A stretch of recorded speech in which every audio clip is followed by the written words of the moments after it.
Nuduun jifannoo cuculuqa cuunfaa obozooni hibbaa umnadda cibra soddombooro hadeenga saganta heenka dhufirraatti saniif dhiyeessin jenni san dhageessimna hawdu hangurri tambus angalmoo Oromooti.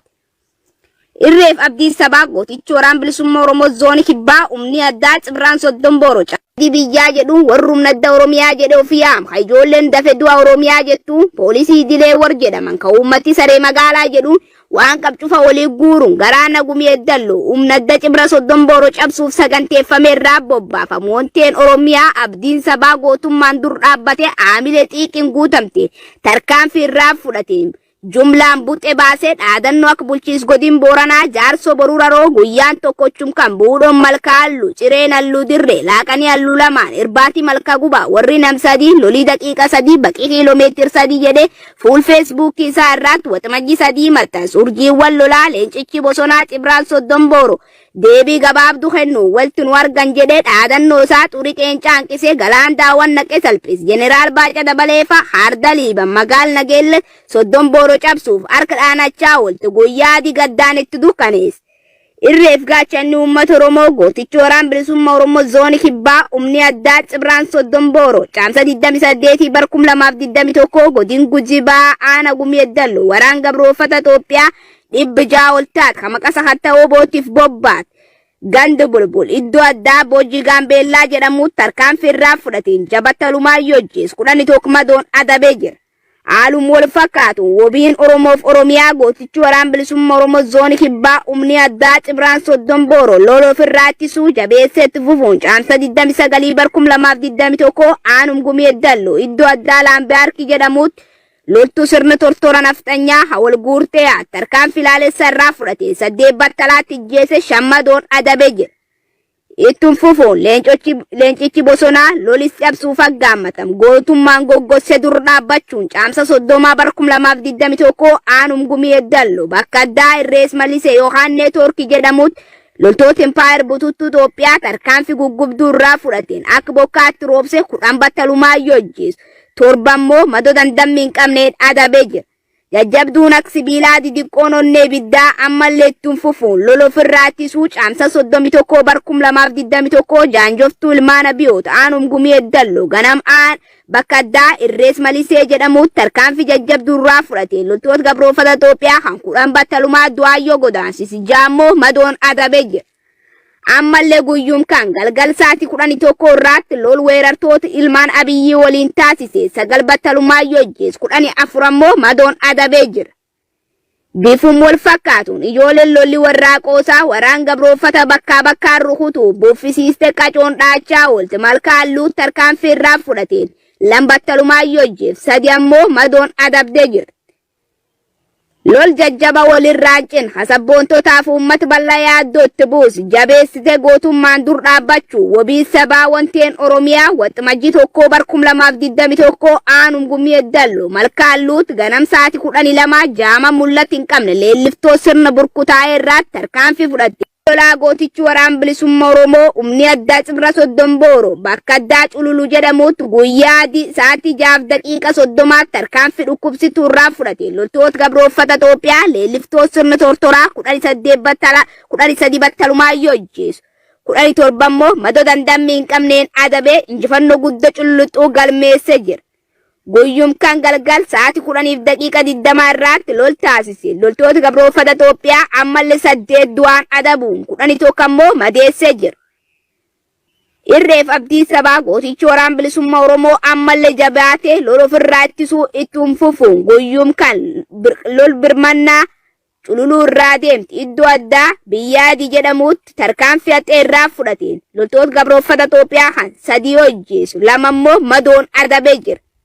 Lol jajjabaaf dadhabsiisa guyyaa 5ffaaf waxamajjii 2 bar 2021 galgal sa'aatii 10 haasee akka 12 cibra soddomboorootiif waraana shororkeessitoota PP godin irraa bobbaat waliin taasifame aana gumii eddallu malka uwwoolee umni addaa cibraan soddombooro loltoota gabroofata Itoophiyaa 7 battalumaa yojjees 5 ammoo madoon adabu madoon hospitaal garrii udatiitti yaalamu maddeen keen ifoomsanii jiran.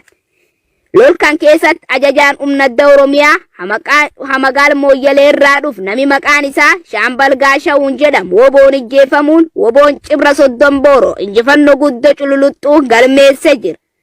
Bifum wal fakkaatuun osoo addaan hin dhaabbatin lol nami maan dhaga'uuf deemne jedhe wal gaafata haguyya jaaffaaf deemu jiru waximajjii 3/2021 urjiiwwan lolaa qaaqeen gam kibbaa tarkaanfii waloo Cibra Soddomboorootiif Cibraan Odaa Doolaa fudhateen injifannoo guddaa cululuxxuu Hadiinaa Rifaatuu Hafiraamaadeef gammachuu galmeessee jira.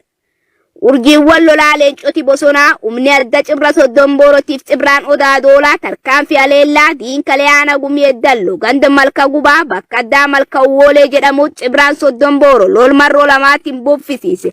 Adoo isiin ammallee birrattu ittum deebisuun bakka malka roqaa jedhamutti barraaqsaati 12:40 irratti aleella tasaa isiin ofirraa qubin qabneen baharkatti buusee dimimmis guyyaase uradhoote 800 geettu baaruu daammacheesse walumirraa fuudhaa akka taphattoota kubbaa rasaasan oliif gagguggusaa funnaanti fuudhee dabreen baraarudduu ilmaan abiyyi aleella bahakkaa qacaleen kibbaa tasaa itti buufteen hadhibbaan lakkaamte madoof jira marsee galaanan naqu nyaachi galaan daawwatiif soorat godhe quubse. Ofum dur odogussuu aga malka shukkittiitti lolak bokka cabbiirroo Odaa Doolaa waximajjii 3 qof lol bakka tokko toche loltoota gabroonfata Itoophiyaa 200 ol du'aaf madoon hojiin al toche jir gammeeshatiin kilaashii akaama 22 hidhannoo guutuu waliin biikkeen milan borsa duddaa meesha didiqqa hedduu booji'uun galii qabsoo bilisummaa Oromootiif oolche. Loli jajjabaan guyyaa jaaffaa kun jabaatee ittiin fufuun ilmaan abiyoot kibba Oromiyaa godin Gujii ba'aa wobo zoonii kibbaa umnadda Cibra Soddombooroo cabsuuf bobbaate hedduu lafirraa xuruur guyyaa hanqa qalloo wabii sabaa iddituun aksoosaa loltuun akkanniisaa urjiiwwan lolaa umni addaa Cibraan Soddombooroo konkolaataa paatroolii 5 hakoloneelii maqaan isaa yeroof hin beekamne keessatti argam kameesha waraanaa guddaa Zuudi 23tiin arjabe ambulaansiin tokkeessatti argam magaal nageellee irraa gar magaal bulbulii dirqam baalcha irraa fudhatee sila dudduuba rukutuu deemu dammaxxuun abdii sabaa warri qaroo fagoon laf gartu Cibraan Soddombooroo inni nu haxxe baksadiitti deem paatroolii tokko konkolaataa Zuudi 23 hidhatee deemu walumaa galaatti loltoo 50 ol ajaja sadarkaa koloneel dirqama baaca irraa fudhatee imaluu jirta balatee yoo du'aan adab injifannoo guddoo cululuxxuu galmeessee jira. Ittuun fufuun abdii sabaa guyyum kan galgal saati 12 ambalol guyyaa baqate kaampii galte kaampii bulbulitti seenuun tarkaanfii irraa fudhate shambattalaayyoo jee 3 madoon adabee jira. Waximajjii 4/2021 guyyaa 7ffaaf abdiif gaachanni uummata Oromoo gootichi waraan bilisummaa Oromoo zoonii kibbaa umni addaa Cibraa Soddombooroo haampuu malkan ruute irdeebi'ee aftee barbaaduun lambattarumaayyoo jeesu ammallee galgal isii reef awwaalachuu jirti loltoota gabroonfata Itoophiyaa dhunkuruurtee ciifte tarkaanfii irraa fudhateen hedduu isii du'aaf madoon adabee jira. Walumaa galaatti waardiyaan Oromoof Oromiyaa gootichi waraan bilisummaa Oromoo zoonii kibbaa urjiiwwan lolaa umni addaa Cibraan Soddombooroo duula abdii kutatoo PP waraan qabdu guutuu godin Gujii baatiif godin Booranaa keessa walii guuruunis cabsuuf yaadde gootummaan dur dhaabbate qawweetiin ijaarama afaan qawweetiin diinne Oromiyaa walabaanii ijaarraa irreef wabii sabaa didiqqoonnee ibiddaa urjii lolaa gootichi waraan bilisummaa Oromoo zoonii kibbaa umna addaa Cibra Soddombooroo irraa gadaan gada xumur gabrummaa injifannoon uummata Oromoo foraa bulaa deebana. Walabummaa News Network. Walabummaa News Network. Walabummaa News Network. Walabummaa News Network. Waggoota dheeraadhaaf karaa miidiyaalee hawaasaa sagalee uummata isaa ta'aa kan ture. Yeroo ammaa guddachuudha. Qabsoo bilisummaa Oromoo fi walabummaan Oromiyaa akka galma ga'uuf kaka'umsaa fi dammaqinsa horachuu irratti hojjeta. Karaa toora saatalaayitii Oromiyaa fi addunyaa mara dandali'uuf qophii hunda xumurachaa jira. Walabummaa News Network. Qabiyyeewwan kanneen akka oduu, gaaffii fi deebii, sagantaalee marii, aadaa, seenaa gootawwan Oromoo fi sagantaalee adda addaa barsiisaa bashannansiisan of harkaa qaba. Walabummaa News Network miidiyaa walabaa fi loogirraa bilisa ta'e jijjiirama hawaasaatti fufiinsa qabu dagaagsuuf miidiyaa hundi ejjennaa miila isaati. Kanaafuu eessattuu hin daangeffamiin waa gochuu dandeessa. Namni eessatti si gabroomsee sammuu kee qabate hin jiru bilisa taateetu saba bilisa baasuuf deemtaan kanaachi ka ofiiyyuu bilisa hin baane ofii bilisummaayyuu hin qabne ofiiyyuu waa gochuu hin dandeenye sabaaf waa godhaaf sabni nurraa waan abdatu jechuudha. Akkaataa kanaan eebbifamtan har'a. kanuman sinin jechuu barbaada. Haasaa hin dheeressu jedhee haasaa sinitti dheeresse baga ittiin sin gahee gara dirree lolaatti dhabobbaatu. Dirree lolaa keenya immoo bakka amma jirru kana qofaa irratti murtaa'uu hin qabu. Goleen Oromiyaa bal'oodha. Lafa Oromoon nu barbaadu hedduutu jira. Achittidha sochoona. Bagarra geessanii, bagarra aantanii, baga ittiin sin gahee jajjabaadhaan siniin jedha. Ammanuman qaba. Fayyaa ta'a.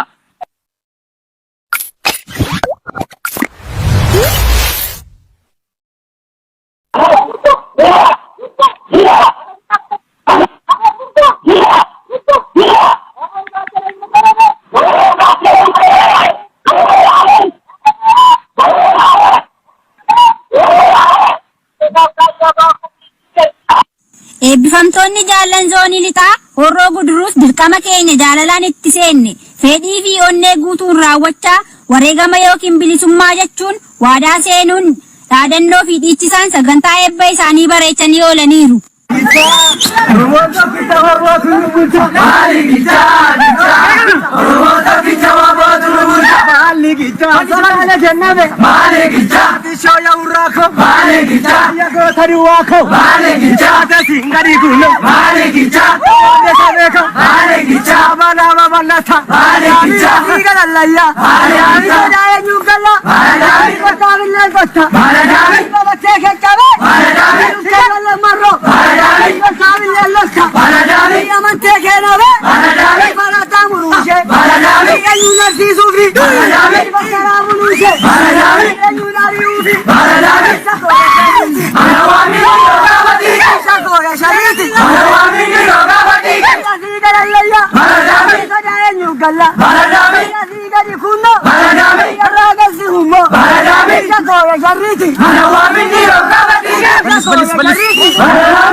Adurrelen jama korta.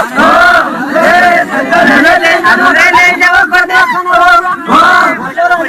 Adurrelen jama korta. Bisala urrako. Allah rajete. Adurrelen jama korta. Adurrelen jama korta. Allah rajete. Adurrelen jama korta. Samalu beba. Allah rajete. Adurrelen jama korta. Ya onne rabeza. Allah rajete. Adurrelen jama korta. Kita nyatu, kita nyatu. Malis ka. Kita nyatu. Hamaro kita jesa. Kita nyatu. Hamaro kita jesa.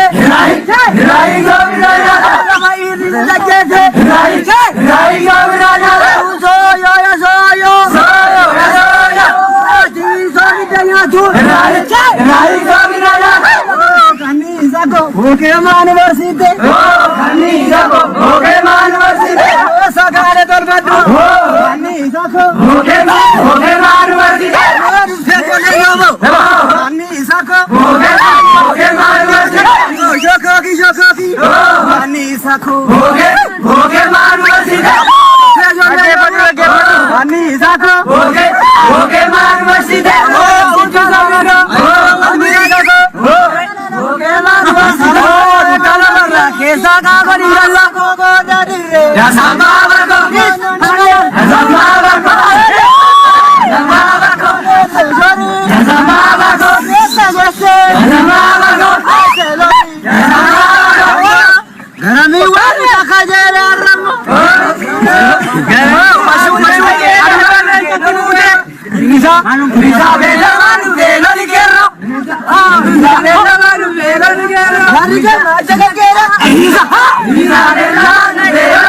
Tumura irrattis uummanni keenya akka sabaatti lakka'amuun hanqatee biyya isaati irratti akka galtutti herregamuun daran jabaatee itti fufuun hanga har'aa aarsaa qaalii kafalchiisaa jira. Kanaaf uummata Oromootiif qabsoon hidhannoo fala filannoo hin qabnedha. Haqaa buuqattee tufuurra haqaa lanfachuutu miciraanee jennoosi keessatti biqilcha. Haqni Oromoon barbaaduu fi haqni inni akka sabaatti sarbame tokkicha. Innis mirga abbaa biyyummaa isaati. Sirna ittiin bulmaataa isaati. Kanaaf nuti waraanni bilisummaa Oromoo hanga Oromoon biyya isaa irratti kabajaa isaaf malu argatutti hanga hiree mataa isaa murteeffatee biyya isaa irratti abbaa biyyaa ta'utti tarkaanfii nuti afaan qawweetiin fudhannutti fufa. Mootummaa afaan qawween dubbatuuf deebiin isaa qawweedha jechuun eebbifamtoonni waboo zoonii lixaa kan